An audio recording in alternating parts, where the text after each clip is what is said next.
Bonjour à tous. Nous allons attaquer aujourd'hui la dernière séance de la séquence sur les tableaux. À partir de demain, on basculera sur les graphiques. La compétence que nous allons travailler aujourd'hui s'intitule « Je sais compléter un tableau à partir d'une trame ». Le principe, c'est qu'on va voir deux exemples où on va me donner plein d'informations qui sont du coup un petit peu difficiles à retenir. Donc on va essayer de les classer, de les ranger sous la forme d'un tableau. Alors, donc voici le premier exemple. Au mois de janvier, une classe de 5e est allée à la patinoire et chaque élève a donné sa pointure pour avoir des patins à glace. Alex, 41, Mathilde, 37, etc.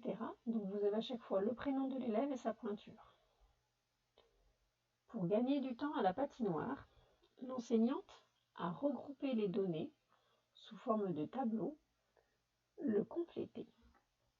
Donc vous avez ici un tableau et il va falloir réussir à rentrer dans ce tableau l'ensemble des données qu'il y a ici. Alors pour ce premier tableau, je vais un petit peu te guider. Déjà, je voudrais que tu réfléchisses au titre de tes lignes, parce que tu vois que c'est un tableau avec deux lignes. Je voudrais que tu réfléchisses au titre que tu vas donner à chacune de tes lignes. Pause. Alors, tu vois que dans tes données, en gros, tu as deux types d'informations. Le prénom des élèves et la pointure. Et toi, ce que tu veux, c'est regrouper. Donc, tu vas regrouper ensemble les personnes qui ont les mêmes pointures. Ce qui veut dire que tu auras une ligne dédiée à la pointure et une autre au nom d'élèves qui ont cette pointure. Donc, la première ligne, ce sera par exemple la pointure et en dessous, le nombre d'élèves.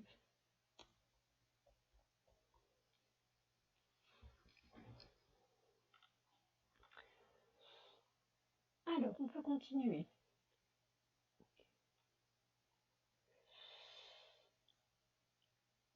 Alors maintenant, je vais te laisser regarder l'ensemble des pointures qu'on trouve pour pouvoir compléter la première ligne. Donc tu vois qu'il y a 1, 2, 3, 4, 5, 6, 7 cellules. Donc je te laisse compléter les 7 cellules qui correspondent aux pointures disponibles. Pause. Alors, si on lit tous les nombres qui sont là, 41, 37, 38, si tu les parcours tous un à un, tu vois que le nombre le plus petit, c'est 37. Donc on part de 37. Ensuite, on voit qu'on a bien 38, 39, 40, 41, 42, 43. On va vérifier que je ne me suis pas trompée dans mon tableau. Finalement, j'aurais pu vérifier qu'on n'a pas de 44.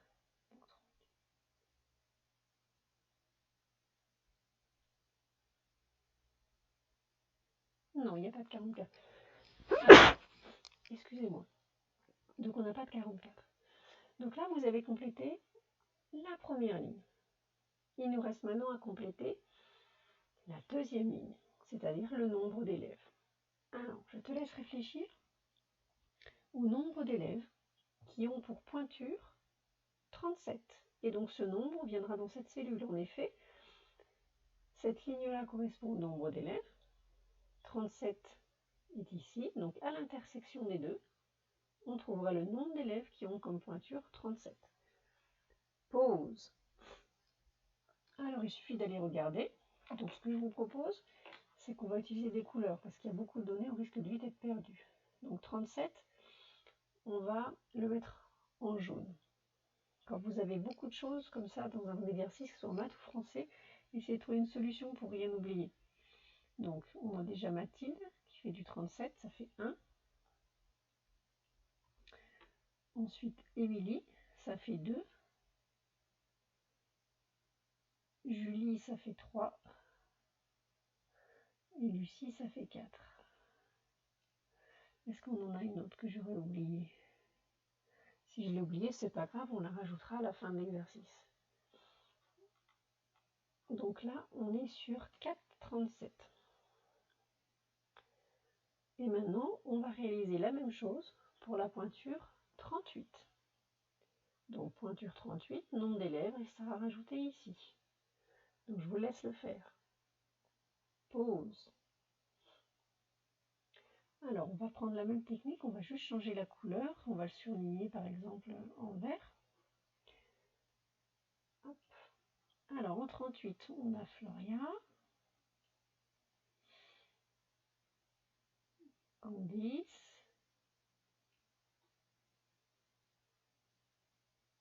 Et Léonore. Donc il semblerait qu'il y en ait 3. Pardon.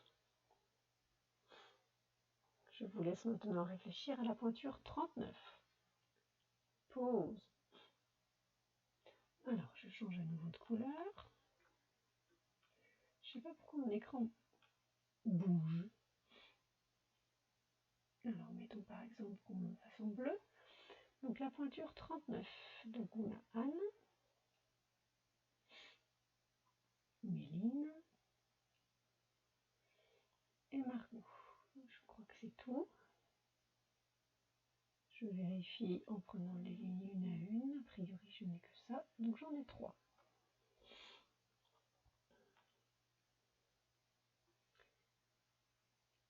Voilà.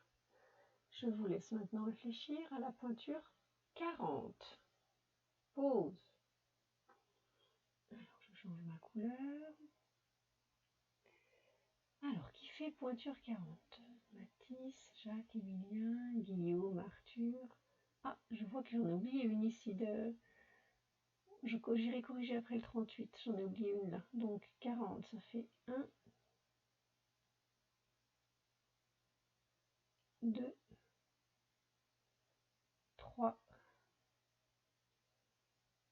4. Donc 40, a priori j'en ai 4. Alors vous avez vu, j'ai repéré une erreur.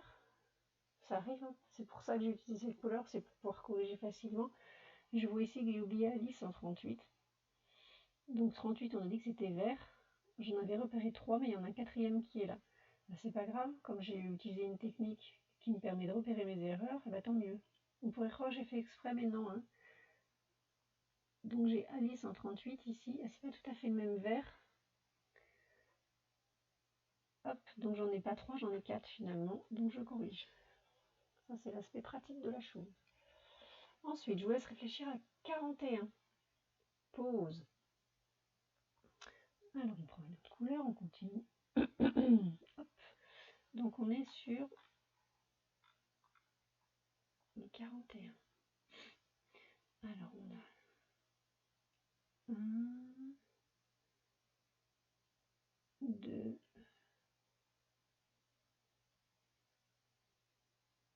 3,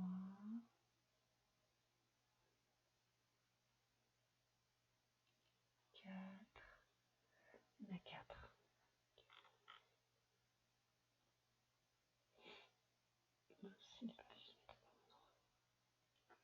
Et il y en a 4 pour le 41. Je vous laisse ensuite réfléchir au 42. Pause. Alors, hop, on va passer au rose pour le 42. Donc, on a Émilien, Titouan, Florent et Célien. Donc, ça m'en fait 1, 2, 3, 4.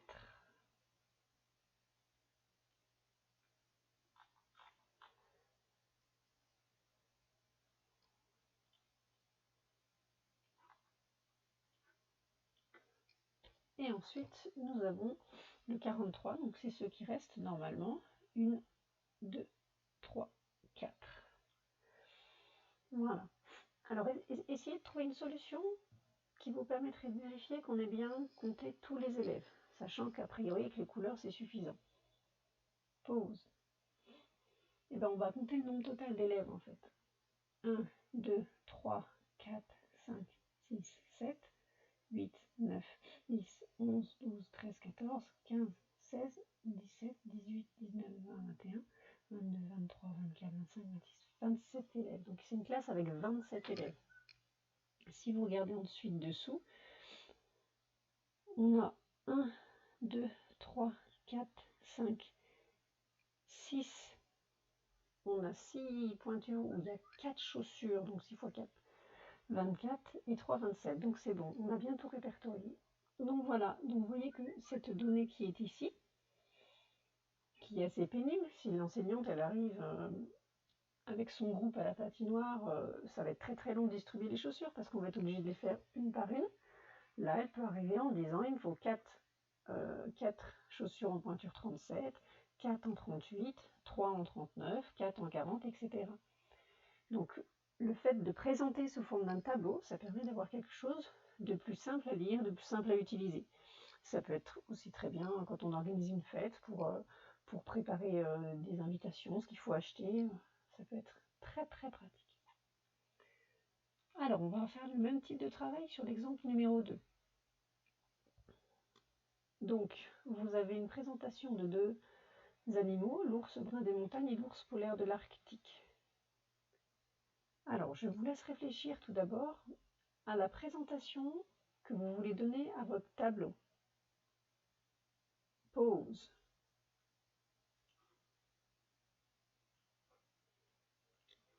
Alors, vous voyez que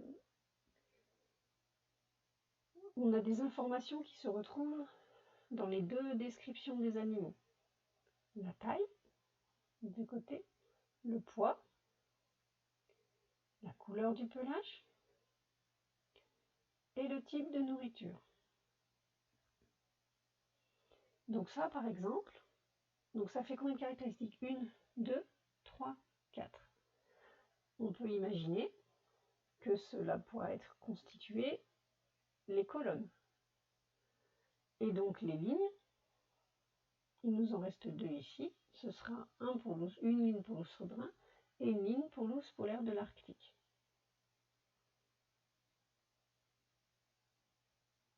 Donc, je mets ici donc la taille, le poids, le pelage et la nourriture. Si je devais donner un titre à ma ligne, ce serait laquelle? Ce serait lequel, pardon? Pause. Ben, ça pourrait être par exemple caractéristique.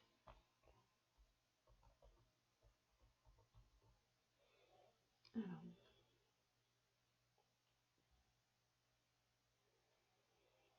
voilà, et en dessous, donc on peut décider par exemple de mettre en premier l'ours brun et en dessous l'ours arctique. Donc on a un ours brun, pour cette ligne-là, on aura ces 4 caractéristiques à rentrer. Ici la taille de l'ours brun, ici le poids de l'ours brun, ici le pelage de l'ours brun, et ici la nourriture de l'ours brun. Et la ligne en dessous sera pour l'ours arctique. Alors, qu'est-ce qu'on va mettre ici? Pause. Ici, ce sera la taille de l'ours brun. Donc, on va dans ours brun, taille, de 1,70 m à 2 m.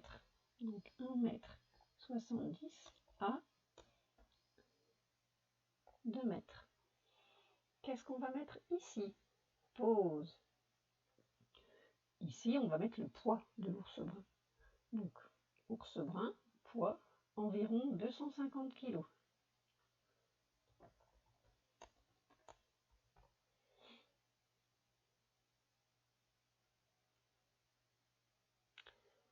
Qu'est-ce qu'on va mettre ici? Pause. Ici, on a le pelage de l'ours brun. Ours brun, pelage brun. Bon, ça, on aurait pu le deviner hein, quand même. Et qu'est-ce qu'on va mettre ici? Pause. Ici, ce sera la nourriture de l'ours brun. Fruits, miel, poisson.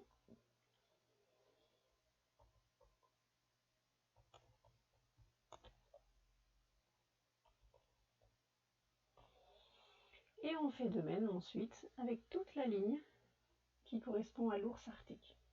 Qu'est-ce que je mets ici? Pause. Ici, je mets la taille de l'ours arctique. Taille de 2 mètres à 3 mètres.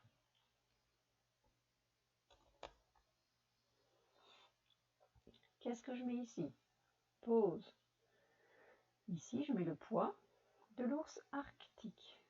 Poids environ 450 kg. C'est une belle bête, hein?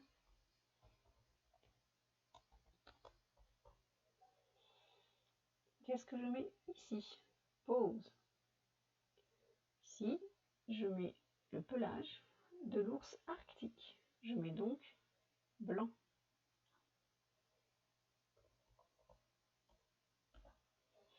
Et on termine avec la dernière cellule. Pause.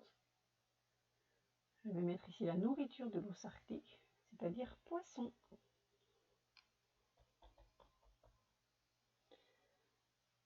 L'avantage d'avoir pris des données et de les avoir regroupées sous la forme d'un tableau, c'est que c'est très facile ensuite pour pouvoir comparer ces deux animaux.